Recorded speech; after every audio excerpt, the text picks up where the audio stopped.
resolution which seeks to protect America from the slow but systematic erosion of our Constitution and its principles by the current president, who seems to be hell-bent on ignoring notions of fair play and justice. Article 2, Section 2 grants the president the ability to pardon, but most presidents, in fact all presidents since 1865, when the office of pardon attorney was established, 1865, all presidents have respected that process whereby applications for pardons and commutations are first submitted to the office of pardon attorney. That organization receives the requests or applications. It then investigates, reviews, makes recommendations to the president, and the president then acts on those recommendations. That is the process that we have followed in this country since 1865.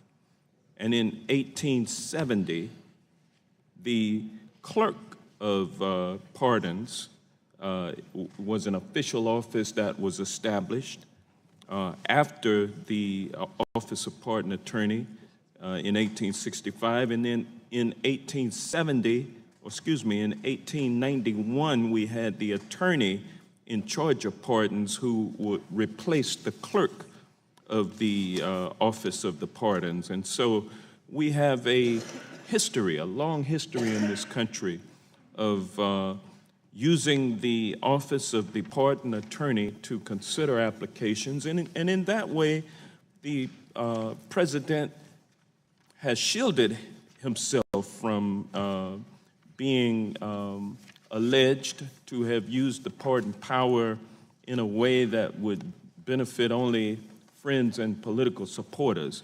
Now, that process has been turned on its head by this president.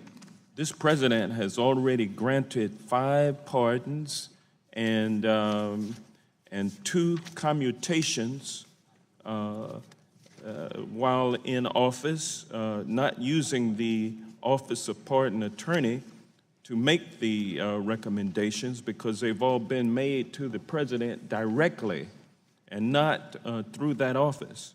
In addition, the president has used recommendations from the office of pardon attorney to deny 98 commutations and 82 pardon requests.